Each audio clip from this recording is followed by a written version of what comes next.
su presencia en este lugar, ¿verdad? El Señor siempre está al pendiente de cada uno de nosotros.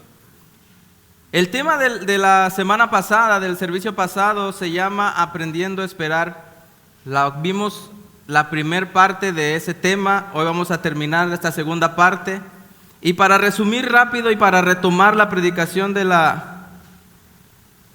servicio pasado, en pocas palabras, lo que el autor nos está queriendo dar a entender con estos 4 primeros versículos que hemos visto es que podamos aprender a esperar. David escribió este salmo siendo un viejo y como una persona anciana, como una persona adulta con muchos años de experiencia, nos da este consejo. Vamos a leer este pasaje. El versículo 1 dice: no te impacientes a causa de los malignos. Salmo 37, versículo 1, estamos leyendo. Amén. Ni tengas envidia de los que hacen iniquidad. Versículo 2, porque como la hierba serán pronto cortados y como la hierba verde se secarán.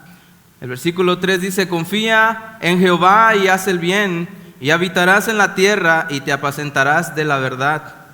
Deleítate asimismo en Jehová y Él te concederá las peticiones de tu corazón. Damos gracias al Señor. Señor, te damos gracias porque tu palabra, Señor, es vida a nuestra alma, Señor. Y cada vez que nos reunimos en este lugar es para ser alimentados, Señor, de tu palabra. Y tu misma palabra es el mismo consejo que tú dejaste escrito para nosotros, Señor. Gracias.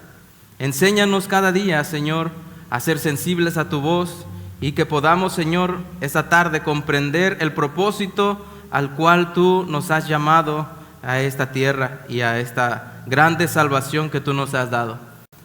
En el nombre de Jesús te damos gracias. Amén.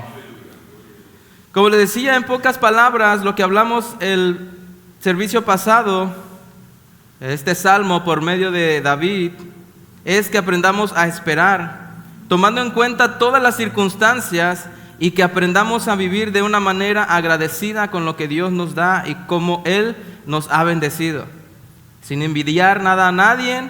Por eso, lo único que hará que nosotros nos quememos por dentro, porque se acuerda que la interpretación o la verdadera interpretación de lo que dice no tengas envidia, significa no te quemes, no ardas por dentro, no te irrites. Y esto quiere decir que no nos irritemos, sino que seamos blandos y nos dejemos moldear por el Señor, que seamos maleables.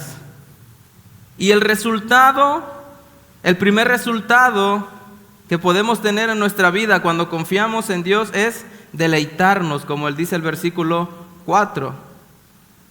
Pero si vamos al hebreo original de esta palabra, me deleito quiere decir me dejo moldear. Vea, una vez más, quiere decir que nos dejamos moldear, que dejamos moldear nuestro carácter por la voluntad de Dios. Y además, al dejarnos moldear por el Señor, vamos a ser materia disponible, diga materia disponible, para que el Señor nos use en donde quiera que Él quiera usarnos. ¿Cuántos quieren que el Señor los use, verdad? Por eso dice el versículo 4, deleítate a sí mismo en el Señor. Pero no quiere decir lo que muchas veces se nos ha enseñado mal. Deleitarnos en el Señor quiere decir que no nos ensimismemos a nosotros mismos. ¿Qué quiere decir esto? Que no nos envanezcamos, que no creamos cosas que no son. Porque se nos ha enseñado, o se ha enseñado muchas veces que este versículo de deleitarse en el Señor es que solamente puedes deleitarte en las cosas en las cuales Dios te puede bendecir. Pero ¿y si Dios no nos da lo que nosotros estamos pidiendo? Es porque, como ha dicho el pastor, estamos pidiendo mal y no podemos deleitarnos. Pero esta parte dice que nos deleitemos, ¿con qué? Con lo que el Señor nos ha dado. Amén. Y surge una pregunta: ¿qué será o qué es deleitarse en el Señor? La respuesta es que no nos quememos que no tengamos envidia de los que hacen lo malo, que confiemos en el Señor, que hagamos el bien apacentándonos de toda verdad que es Cristo. En definitiva, no podemos conformarnos a este mundo, sino que tenemos que dejar transformarnos a la imagen de Cristo. ¿Qué diferente es esto, verdad? Lo que la gente piensa cuando se lee que dice deleitarse en el Señor. Por eso, cuando alguien se deleita así en el Señor, cuando alguien se deja transformar a la imagen de Cristo, ahora ya no es pedir lo que yo quiero ni lo que yo deseo, sino conformarnos con lo que Dios nos da. Pero ¿a poco Dios no sabe lo que necesitamos? Claro que Dios sabe lo que necesitamos y lo que estamos necesitando en este momento. Pero ya no es como yo lo quiero, sino como Dios quiere que nosotros tengamos esas cosas. A lo mejor tiene que pasar mucho tiempo para que Dios pueda darnos una respuesta a lo que estamos pidiendo, pero no es como yo lo quiera, sino como el Señor nos deje moldearnos, ¿verdad? Si usted y yo nos dejamos moldear, nos ponemos en las manos del Señor, vamos a aprender a esperar. ¿A cuántos les gusta esperar? Decía la vez pasada, preferimos irnos a las pizzas que están ya hechas y comprarlas que hacer fila para comprar las que las acaban de hacer. En ciertas cosas, hasta en las cosas más pequeñas, debemos de aprender a esperar en el Señor. Amén. No vamos a pedir aquello que se nos antoje, vamos a pedir lo que Dios anhela y lo que Dios desea, y es muy diferente. Por eso ese versículo así explicado ya lo podemos entender aún mejor y tenemos una mejor perspectiva, ya tiene una mejor comprensión. La gente piensa que hacer esto, deleitarse en el Señor, no es agradable. Pero déjeme decirle que aquellos que han aprendido a dejarse en las manos del Señor, deleitarse en el Señor de esa manera, sí es agradable. A pesar de que pasamos por muchas circunstancias, a pesar de que muchas veces tenemos escasez, tenemos inclusive enfermedad, pero aprender a deleitarnos en el Señor es que aún en medio de todas esas circunstancias, yo me dejo moldear, yo me dejo transformar por el Señor. Y eso es deleitarse en el Señor. Deleitarse en el Señor no es que yo me gozo cuando Dios me bendice y cuando no me bendice yo no me gozo. No, eso es emoción. Deleitarse en el Señor es que yo le alabo aún cuando estoy pasando por el desierto, por el valle de sombra. Cuando estoy pasando por las circunstancias difíciles, yo me deleito en el Señor. ¿Cuántos se deleitan en el Señor? Deleitarnos en Él, una vez que conseguimos con humildad y con suavidad que el Señor transforme nuestra vida a su imagen, quiere decir que cuando nos deleitamos en el Señor no va a ser duro con nosotros. Probablemente pensemos que Él es duro, pero Él nos está transformando. Las piezas de obra de arte que son talladas en piedra no son maleables, no son moldeables. ¿Qué tienen que hacer el escultor? Tomar un cincel y tomar un marro y comenzar a darle forma a esa piedra. No resulta fácil porque está durísima. Igual nosotros con el Señor. Tenemos un corazón duro muchas veces y cuando el Señor quiere transformarnos, cuando el Señor quiere moldearnos, nosotros aún ponemos más resistencia porque no nos gusta la manera en la que el Señor está tratando con nosotros. Pero eso es deleitarse en el Señor, que aunque no comprenda cómo es que el Señor está obrando en mi vida, yo me dejo moldear. Y entonces lo que hemos conseguido es que tengamos el mismo pensamiento de Dios y eso es agradable. Cuando uno prueba estar en la misma dirección, con el mismo sentir de Dios, eso es agradable también. Y una vez entendiendo esto, el mayor deseo de nuestro corazón nunca deberá ser la prosperidad económica o social, y ni siquiera el mayor deseo de nuestro corazón debería ser muchas veces nuestra propia salud, aunque es importante. Pero Pablo nos da un ejemplo de deleitarse en el Señor aún en medio de la enfermedad, ¿verdad? Él decía que él oraba para que el aguijón fuera quitado de su vida, pero el Señor nunca lo quitó. Y él aprendió a deleitarse en el Señor, aún en medio de esa condición. El mayor deseo de nuestro corazón siempre deberá ser anhelar la presencia de Dios, deberá ser tener la imagen de Cristo en nuestra vida, tener el mismo carácter de Cristo en nuestro corazón, y eso nos querrá hacer la voluntad del Señor. Querrá esa voluntad que nos apartemos del mal y que nos deleitemos en el Señor para agradarlo a Él, para que Él pueda ser glorificado en nuestras vidas. Por eso es que las peticiones de alguien así, de alguien que se deleita en el Señor, son peticiones que a lo mejor no nos van a parecer lógicas, pero esa persona está aprendiendo a buscar la dirección del Señor. Ya el pastor nos ha contado muchas veces el testimonio de cómo Dios obró en el antiguo local, ¿verdad? ¿Qué le dijo Dios? Hazte a un lado, ¿verdad? Y déjame a mí obrar. Cuando queremos ayudar al Señor, si usted quiere deleitarse en el Señor, hágase a un lado y no le estorbe al Señor, y deje que el Señor tome sus problemas, sus cargas, sus necesidades para poder, y Él así de esa manera lo va a moldear. Y no va a ser fácil, no va a ser fácil, porque que el Señor nos moldee nos va a costar mucho trabajo, porque el Señor va a trabajar primeramente en nuestro orgullo.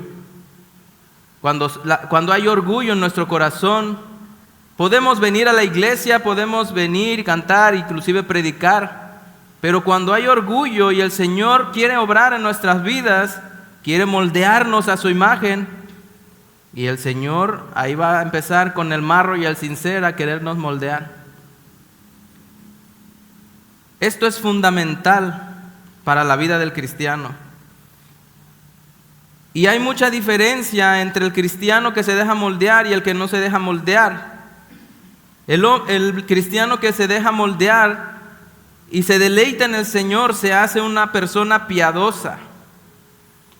Y aunque esta persona esté pasando por enfermedades, sus oraciones no serán: Señor, sana mi vida.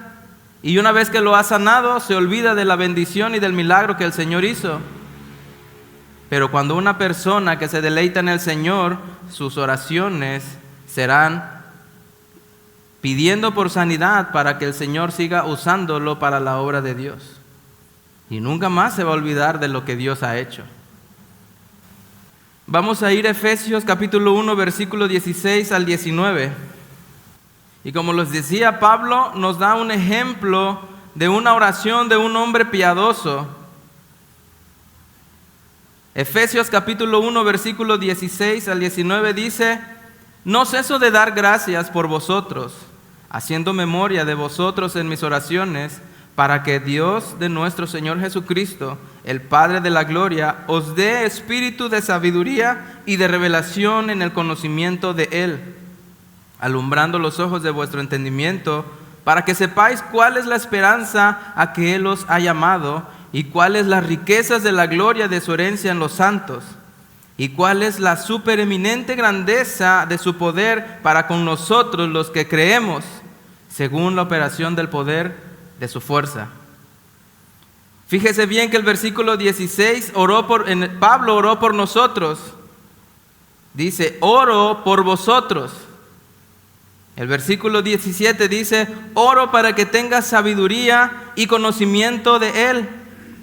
El versículo 18 dice: oro para que se les alumbren sus ojos, el entendimiento, y sepan cuál es la esperanza que Dios tiene para ustedes.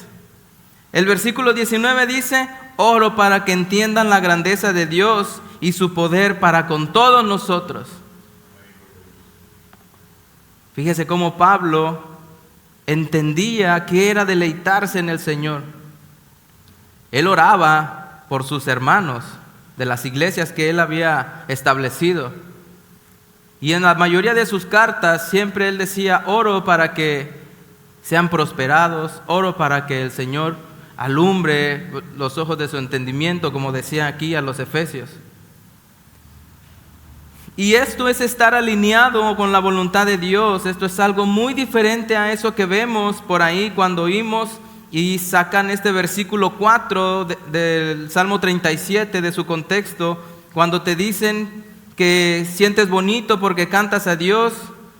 Entonces te dicen, pide todo lo que quieras porque te será dado. Y eso no es deleitarse en el Señor, eso no tiene nada que ver. No se trata de un sentimiento, se trata de la voluntad puesta del Señor para que Él transforme nuestra vida. No se puede ir pidiendo por ahí, por el mundo, con un corazón engañoso, porque el corazón es engañoso. ¿Cuántos creen así? Y dice que el corazón es engañoso y piensa y le hace creer al ser humano que se merece todas las cosas. Y no es así. Este versículo lo hemos visto y no dice nada de eso. No lo dice ni por su contexto y ni siquiera por su significado etimológico de la palabra deleitarse. De ahí viene la gran frustración de muchos que son engañados en diferentes lugares cuando les dicen que cuando vengan a Cristo sus problemas se van a terminar, ¿verdad? Pero ¿qué dice la Biblia? Que cuando vengas a Cristo, tus primeros enemigos, ¿quiénes van a ser? Los de tu casa. Entonces, habrá más problemas en lugar de menos. Pero cuando una persona se deleita en el Señor, aunque tu casa no sea salva y solamente tú, vas a perseverar. Pero si solamente fue una emoción, vas a desistir y vas a decir, esto no es el cristianismo, esto no me gustó, porque no ha sido alumbrado sus ojos de su entendimiento. Y entonces estas personas se frustran porque la realidad es que Dios no trabaja de esa manera, sino que obra de una manera diferente. Y es como comparar a una persona que le pintan todo de color rosa. Podemos compararlo cuando la gente va a un parque de diversiones o al País de las Maravillas o a la Isla de la Fantasía, donde todo solamente es irreal, cuando les pintan o cuando les enseñan de una manera equivocada. Pero ¿por qué muchas veces los congregantes o las personas que se congregan en un lugar donde la palabra se predica tal y cual es, sin alterarla, sin diluirla? Por eso muchas personas no permanecen en esos lugares, porque la palabra los confronta, porque la palabra no es como ellos quieren, no les gusta, no les agrada, y se van a otros lugares y buscan una iglesia de acuerdo a sus intereses.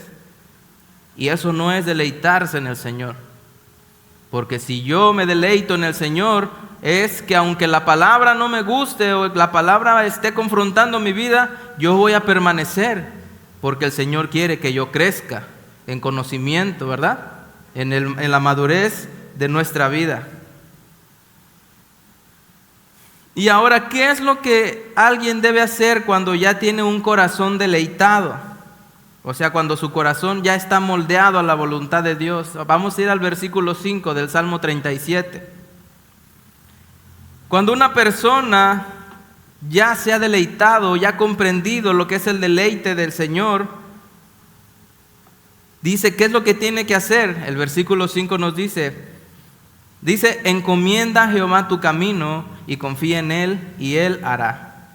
¿Qué es esto de encomendar a Jehová nuestro camino? Pues significa poner en las manos del Señor todo nuestro caminar, de manera que sea Él quien indique la dirección y el sentido de tus pasos.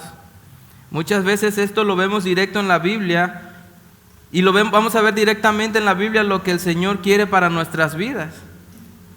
La Biblia está llena de consejos para el ser humano, para que enderece su camino, para que siga el camino de Dios, para que si está caminando de una manera incorrecta, todos los consejos ahí están en la Biblia. Solamente tenemos que estar alineados en su mismo sentir, o sea, deleitarnos en el Señor. Tengo que estar alineado en su mismo sentir, tengo que estar de acuerdo, aunque no me parezca, con la voluntad del Señor. Y no solo yo no elijo, sino que el Señor elige por mí. El Señor sabe qué es lo que mejor nos conviene a nosotros, ¿verdad? Aunque nosotros pidamos, no le vamos a dar una moto a un bebé, ¿Por qué? Porque pues no la va a saber manejar. No le vamos a dar una bicicleta grande a un niño de 2, 3 años. ¿Por qué? Porque se va a caer. Eso es lo que pasa con el Señor. El Señor no nos va a dar lo que no nos va a hacer bien a nuestra vida. Y es muchas veces el corazón del ser humano es lo que pide. Pedimos lo que sabemos que no nos conviene y el Señor lo sabe. Por eso no nos los da. Y aunque usted y yo oremos y nos gastemos las rodillas, el Señor no nos va a conceder nuestros caprichos. El Señor nos va a dar lo que nosotros necesitamos cada día. Y eso es deleitarse en el Señor. Por eso dice, encomienda al Señor tu camino y confía en Él y Él hará. Es una actitud muy diferente a esa que practican y que muchas veces escuchamos, que le dicen al Señor lo que Él nos tiene que dar. Queremos darle órdenes al Señor, como una cantante que dice que no aceptamos un no por respuesta. Se pasa por alto la voluntad del Señor y quiere doblarle las manitas al Señor para que el Señor diga, sí, está bien, sí, ya. Si ya oraron y dijeron que no. No, si el Señor dijo sí, es sí, ¿verdad? Dice que sus promesas siempre son sí y amén, ¿verdad? Y cuando el Señor dice no, también es no. Y tenemos que aprender a que cuando el Señor dice no, deleitarnos en Él. Y dicen, profetízalo, decláralo, decrétalo, Dios te lo dará. Pero, ¿cuándo o cómo? Si aquí la Biblia me está diciendo que yo tengo que deleitarme, aunque la voluntad del Señor sea un no. Yo no puedo necear con Dios, yo no puedo discutir ni debatir con Dios para llegar a un acuerdo de, bueno, Señor, a lo mejor sí, si llegamos a un acuerdo y tú me bendices, yo voy a ir todos los miércoles y los domingos a los servicios, hasta los martes y los jueves a la oración. Pero como el Señor sabe que no lo vamos a hacer. Pero si alguien ha comprendido qué es deleitarse en el Señor, pues esa persona va a estar los miércoles, los domingos y va a ser una persona constante en congregarse. Amén. Y esto es una vergüenza y una falta de respeto a la interpretación correcta de la Biblia. Porque David dice, encomienda al Señor tu camino. ¿Qué estamos exigiéndole al Señor? Dice la Biblia también que no recibimos. ¿Por qué? Porque oramos mal, pedimos mal al Señor. Queremos obligar al Señor a que nos dé las cosas que no merecemos y somos caprichosos y somos berrinchudos.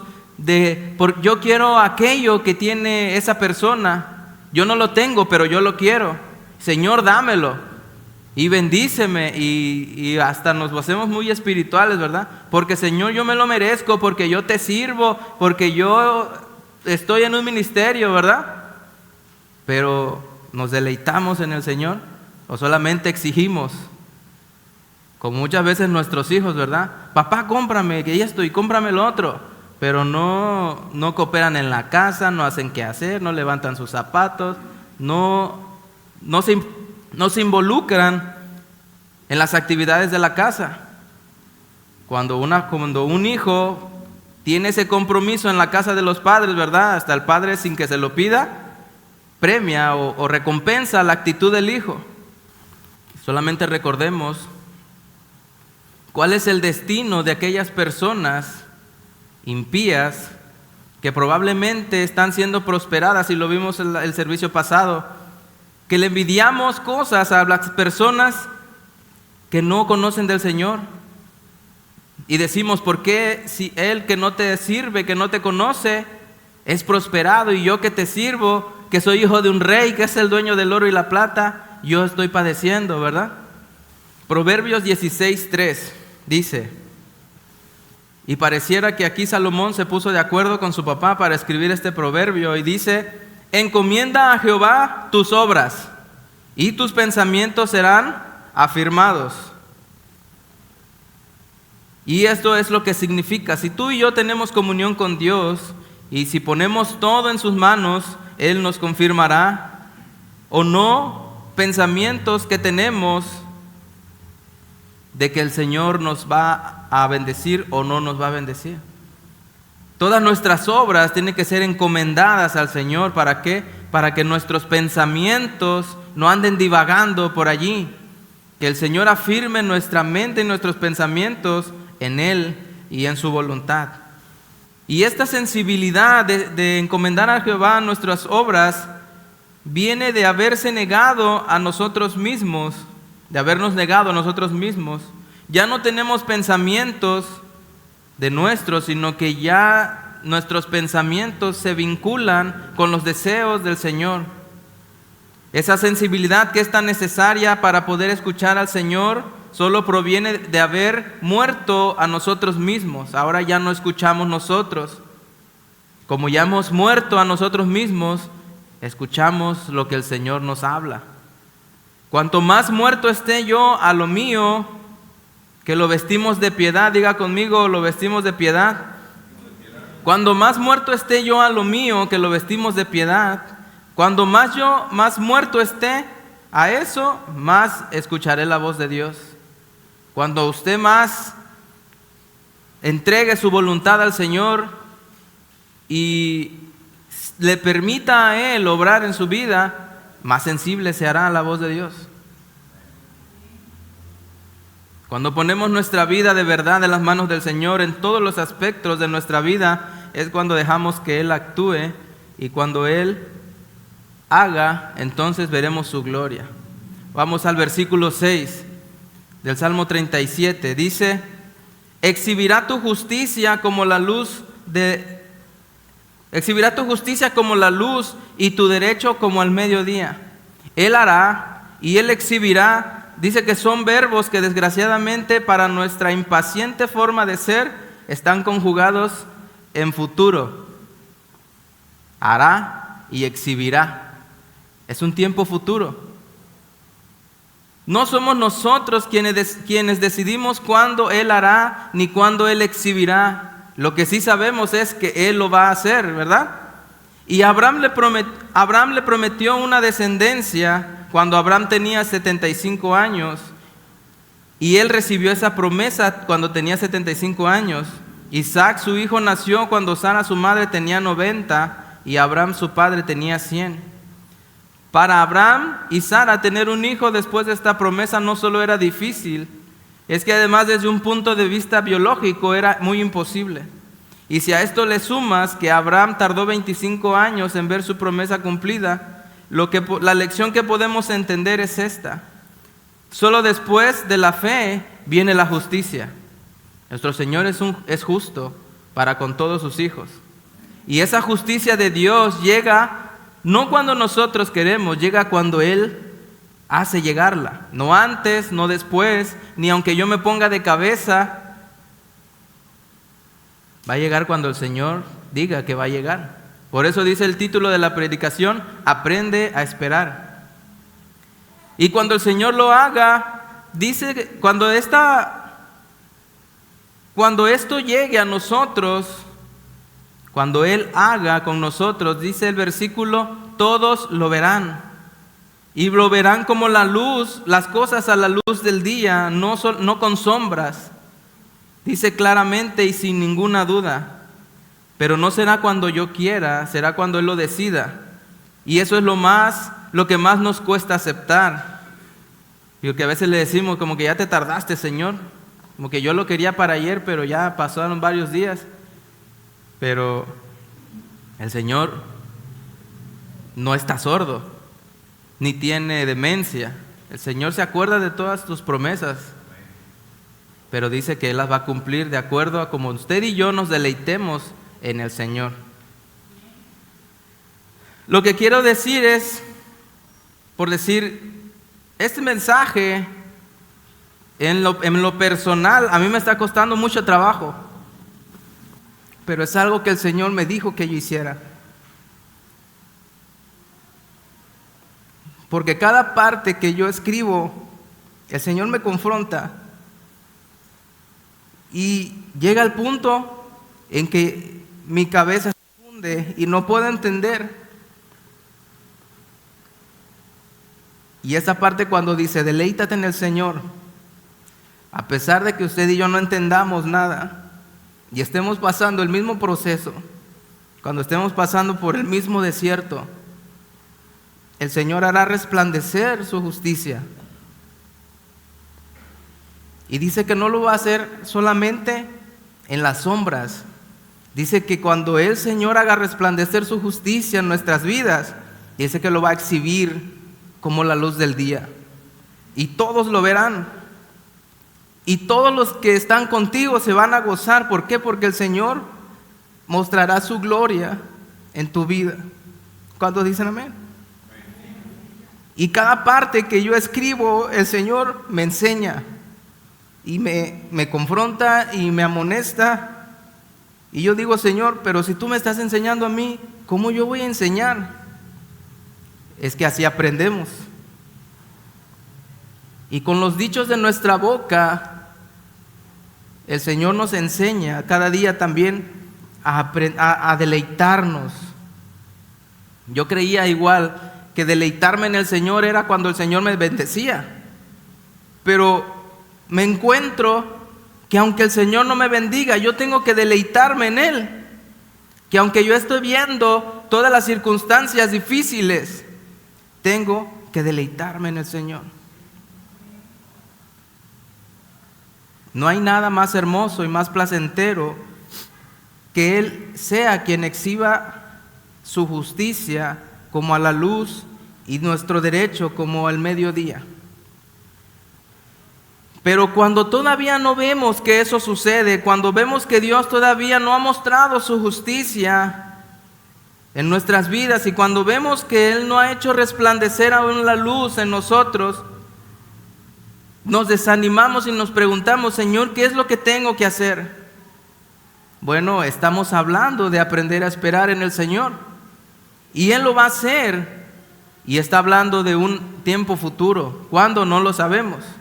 Pero cuando yo todavía veo eso en mi vida, ¿qué es lo que tengo que hacer después de haberle encomendado a Dios mi camino? El versículo 7 dice, guarda silencio ante Jehová y espera en Él. No te alteres con motivo del que prospera en su camino, por el hombre que hace maldades. ¿Qué dice el versículo 7? Guarda silencio. Pero Señor, es que yo quería, Señor, guarda silencio. El Señor está obrando, guarda silencio. Cierra tu boca ante el Señor. Porque el Señor no ha terminado su obra. El Señor no ha terminado con nosotros. Porque cuando el Señor termine su obra en nosotros, entonces ese día seremos perfectos, pero ya ese día ya no va a servir de nada, porque ese es el día que el Señor nos va a llamar a su presencia, cuando Él termine la obra en nosotros. Mientras, el Señor va a seguir haciendo la obra, ¿verdad? Somos una obra inconclusa aún. El Señor sigue moldeándonos cada día a su imagen y su semejanza. Pero dice el Señor, guarda silencio. David nos enseña en este salmo y nos dice, guarda silencio, cierra la boca, no hables. Y espera en Él, no te alteres. Pero es que me estoy ahogando, Señor. No hables. Pero es que, Señor, ya tengo los problemas encima. Cállate, dice el Señor. Una vez vuelvo a mencionar que le dijo el Señor al pastor, hazte a un lado, ¿verdad? No nos interpongamos en el camino del Señor y dejémoslo a Él obrar. Y usted podrá decir, sí, suena bien fácil como lo estás diciendo, pero es que tú no estás pasando las cosas que yo estoy pasando. Pues a lo mejor no estamos pasando las mismas, pero en el camino de la tribulación, todo aquel que es nacido de nuevo tiene tribulaciones, amén. Todo aquel que ha confiado en el Señor tiene un desierto que pasar. De una u otra manera todos estamos en el mismo barco con tribulaciones. Y aunque no lo veamos, yo sé que el Señor algún día va exponer su justicia en mi vida y nuestro derecho como a la luz del día. Pero una vez que usted y yo encomendemos a Dios nuestro camino, guarde silencio. Dice el Señor: ¿estás confiando en mí? ¿Estás esperando en mí? ¿Estás esperando que sea yo quien haga? Pues entonces no te alteres, no te irrites, no te sofoques, no ardas por dentro por aquellos que hacen lo malo, y espera. Este guarda silencio en hebreo significa reposar y descansar, quedarse sosegado, o sea, es lo contrario a murmurar. Este versículo lo que trata de arrojar es luz sobre situaciones como la siguiente. Cuando el pueblo de Israel estaba en el desierto, a pesar de que el Señor mostraba sus maravillas con ellos y les alimentaba y les hacía salir agua de la roca, ¿verdad? Y Él los cubría en el día con una nube y en la noche los alumbraba. ¿Y qué hacía el pueblo? Murmuraba contra Moisés, ¿verdad? Y el Señor se enfurecía, ¿verdad?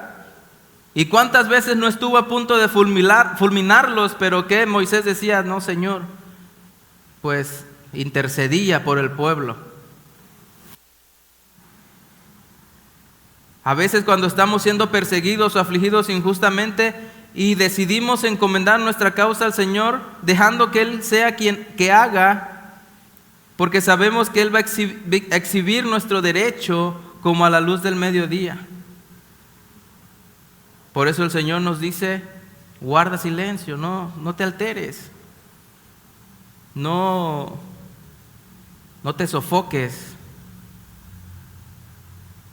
no te irrites. Y si le hemos encomendado al Señor nuestras situaciones, nuestra causa, nuestros problemas, pero seguimos hablando y murmurando y no nos callamos ante tales situaciones, sin descansar en el Señor, Él nos dice: pues que, ¿por qué no te callas? A pesar de que el pueblo de Israel veía las maravillas del Señor, ¿qué decían? Estábamos mejor en Israel, allá no padecíamos de hambre, allá teníamos comida. Y viendo las maravillas del Señor, y aún así no se callaban, y seguían murmurando contra Moisés y contra el Señor. ¿A usted le ha pasado así? Aún viendo las bendiciones, lo que el Señor nos pueda dar, aún viendo cómo el Señor no nos deja sin alimento todos los días, aún así murmuramos y nos desesperamos y nos irritamos. Versículo 8, 9 y 10 del Salmo 37. Dice el versículo 8, que dice: deja la ira y desecha el enojo. No te excites en manera alguna a hacer lo malo, porque los malignos, dice, serán destruidos. Pero los que esperan en Jehová, dice, ellos heredarán la tierra, pues de aquí en poco no existirá el malo, y observará su lugar y no estará allí. O sea, el Señor nos dice: hijo mío, descansa, tranquilo, y aprende a esperar en mí, que es el título de esta predicación, aprendiendo a esperar.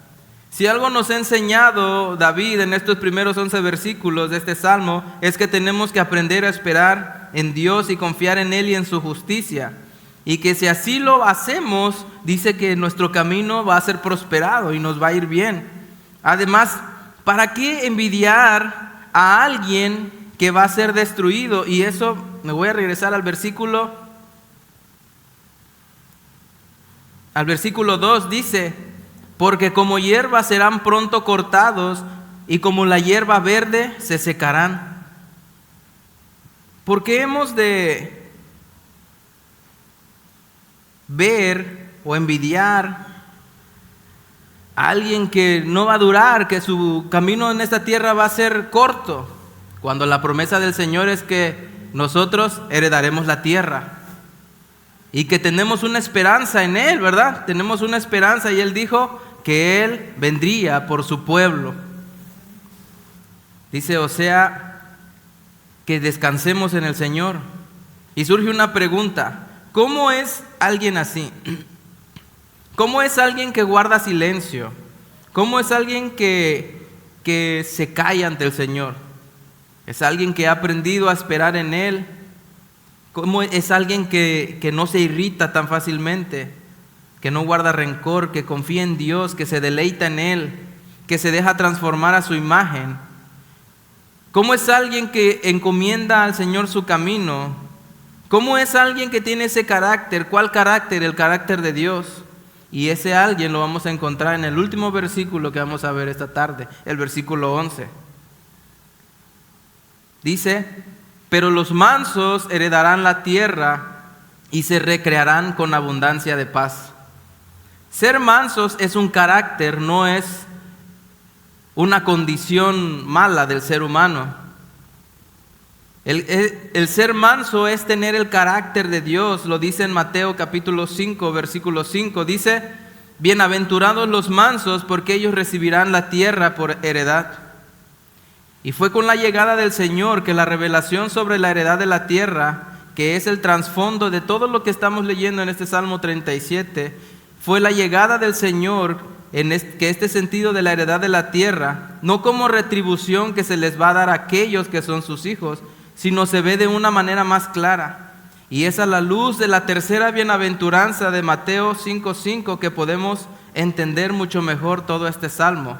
Mateo 5:5 es el que acabamos de leer.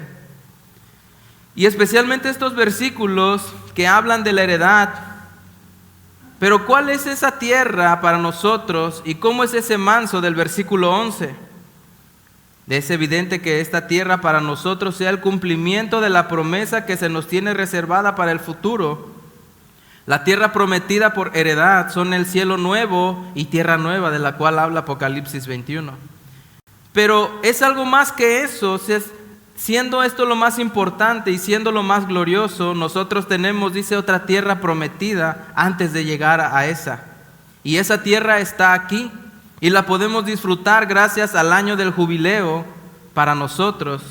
Y en un sentido espiritual es un tipo de nuestra vida cristiana. Vamos a ir a Lucas capítulo 4, versículo 18 al 21.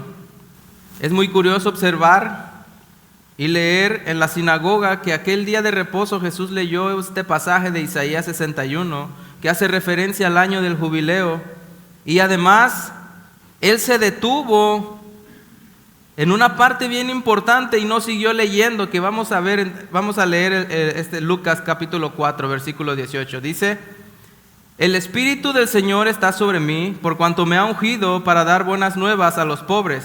Me ha enviado a sanar a los quebrantados de corazón y a pregonar libertad a los cautivos y vista a los ciegos, a poner en libertad a los oprimidos, a predicar el año agradable del Señor. Y enrollando el libro, lo dio al ministro y se sentó, y los ojos de todos en la sinagoga estaban fijos en él, y comenzó a decirles: hoy se ha cumplido esta escritura delante de vosotros. El Señor Jesús le dijo prácticamente: me ha enviado para dar las buenas nuevas a los pobres de espíritu, la primer bienaventuranza. También a sanar a los quebrantados del corazón es la segunda bienaventuranza. Aquellos que lloran serán consolados, claro, aquellos que lloran por su condición en la que viven. Dar vista a los ciegos, libertad a los cautivos, esto habla de una cárcel en la que estamos todos nosotros hablando espiritualmente. Y poner en libertad a los cautivos o a los oprimidos, esto es a los que le ha enviado el Señor. Y leyendo Isaías, el capítulo 61, el primer versículo y el segundo versículo de Isaías dice: y a predicar el año agradable del Señor, que es el año, se está refiriendo al año del jubileo. Vamos a ver Isaías 61, versículo 1 y 2. Dice que el Señor Jesús no llegó a leer una parte que faltaba del rollo que Él tenía en sus manos. ¿Y de qué hablaba esta parte? Dice que hablaba de una venganza. Por eso la gente y los fariseos se le quedaron viendo, porque el Señor Jesús se atrevió a hacer algo que iba a confrontar la vida y el pecado de todos aquellos que se decían ser cristianos en aquel tiempo. Isaías 61, versículo 1 y 2 dice: el Espíritu de Jehová, el Señor, está sobre mí, porque me ungió Jehová, me ha enviado a predicar buenas nuevas a los abatidos, a vendar a los quebrantados de corazón, a publicar libertad a los cautivos y a los presos apertura de cárcel, y a proclamar el año de la buena voluntad de Jehová. Y ahí se detuvo.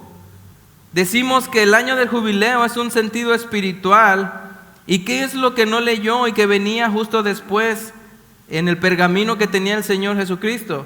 Dice que lo que seguía decía: y el día de venganza del Dios nuestro, a consolar a todos los enlutados.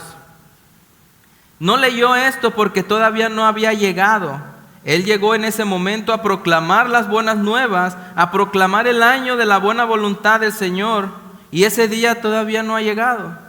Lo que sí había llegado era el año del jubileo, lo que él predicó antes. El reino de Dios se ha acercado, y ese reino es el mismo Señor Jesucristo. Él es nuestro descanso, Él es nuestro Redentor. Con Él entramos a la tierra que nos fue arrebatada con engaños por el malo, y estamos entendiendo la relación de en el Salmo 37. ¿Por qué? ¿Y por qué David nos está exponiendo este salmo? Dice que esa tierra, hablando de un plano espiritual, nos fue arrebatada con engaños por el malo. O sea, el disfrute de la posesión de la tierra de verdad. Pero, ¿por qué eso nos fue arrebatado por el malo? Porque eso era lo mismo que hacían los judíos poderosos, que arrebataban las posesiones de la tierra a sus verdaderos poseedores. Y ahora que Cristo nos salvó, ahora dice que la recuperamos, y la pudimos recuperar gracias a aquello que el Señor ha hecho en nuestras vidas. ¿Y qué es lo que ha hecho en nuestras vidas? Rescatarnos del pecado. Ahora nuestras deudas ya están canceladas. Dice que toda la carta de decretos que había en contra de nosotros, dice que el Señor la clavó en medio de la cruz, y ahí en medio de la cruz exhibió a nuestros enemigos como un espectáculo público. Ya no tenemos deuda, ya no debemos nada ante el Señor, y el Señor nos ha retribuido nuestra tierra. Hablando de un plano espiritual, no crea que el Señor va a salir de aquí y le va a dar un terreno en las brisas, no. Hablando de lo espiritual. Así que esta tierra es nuestra vida cristiana, por lo menos de momento aquí. También es una promesa futura, porque aquí en la vida cristiana es nuestra vida rescatada por Cristo. Recordemos en la predicación pasada que el jubileo o el año del jubileo era en el que se perdonaban todas las deudas, y el terreno o la heredad que se había vendido al término del año del jubileo volvía al dueño original. Y es lo que el Señor hace con nosotros, ¿verdad? En un inicio pertenecíamos al Señor, pero entró el pecado en nuestra vida y eso nos apartó de Él.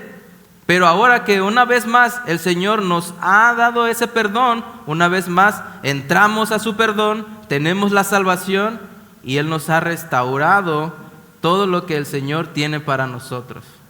El Señor tiene promesas en sus manos para darnos, y Él está con su mano extendida delante de nosotros. Pero ¿qué hace falta? Deleitarnos en el Señor. Manso no significa ni cobarde ni débil. De hecho, el significado correcto en el hebreo, en la concordancia de Strong, dice que es lo contrario a débil. Manso significa que es alguien muy valiente, y realmente hay que ser muy valiente para dejar todo en manos de Cristo sin que uno se tome la justicia por su propia mano. Hay que ser muy valientes para no guardar rencor, hay que ser muy valientes para no estallar de ira y guardar silencio. Hay que ser muy valientes para morir a uno mismo y no pretender exhibir ningún mérito personal delante de los demás ni delante de Dios.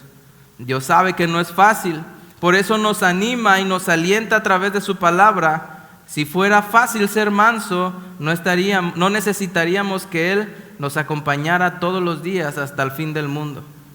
Por eso los mansos dice que son los que heredarán la tierra, y lo hacen ya desde aquí, pero no en una tierra terrenal, no en una tierra física.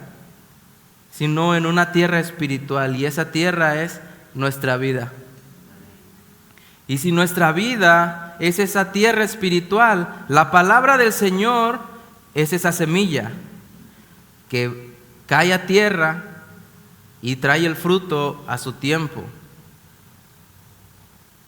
Pero es de valientes ser así, porque además implica no tener ningún bien, sobre todo en un mundo que como un mínimo, si no tienes una pertenencia, la gente se va a reír de ti. ¿Cómo que no tienes un carro? ¿Cómo que no tienes una casa? Para el estatus del mundo, eso está mal, pero delante de Dios, eso viene a segundo plano, porque para el Señor lo que le interesa es que usted y yo aprendamos a dejarnos moldear por Él. En Apocalipsis capítulo 21, versículo 8, ya para terminar, se nos dan algunas características de aquellos que no entrarán a tomar posesión de esta tierra que se nos ha prometido.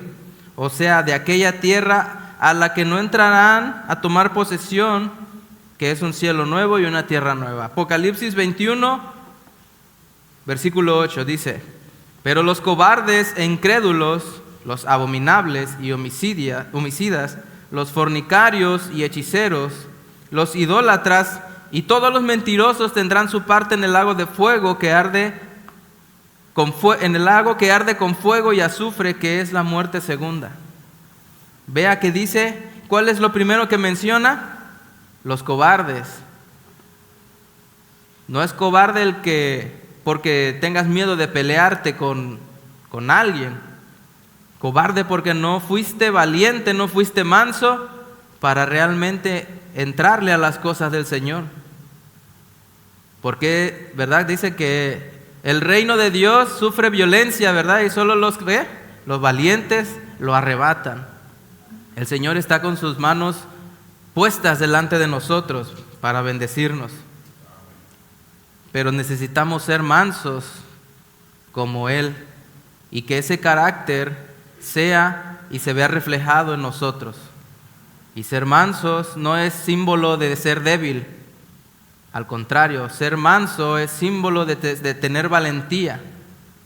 El estar aquí esta noche, esta tarde, es de valientes, porque bien, saliendo del trabajo pudimos irnos a nuestra casa a descansar, pero venimos a escuchar la palabra del Señor, el consejo que el Señor quería darnos hoy. Y eso el Señor lo llama valientes. Amén. Oramos al Señor. Señor, gracias por tu palabra de esta noche, Señor. Gracias por enseñarnos que aunque nos cueste mucho trabajo, Señor, aprendamos a esperar en ti. Y esperar en ti no solamente es ver de qué manera tú puedes bendecirnos. Esperar en ti es tener la plena confianza de que algún día tú harás resplandecer nuestra vida y tu justicia. Y todos verán, Señor, esa luz que resplandece de nosotros. Y entonces, Señor, tendremos la plena certeza de que tú habrás cumplido, Señor, tu promesa en nuestras vidas. Gracias, Señor, por enseñarnos a aprender a esperar, a aprender a ser mansos.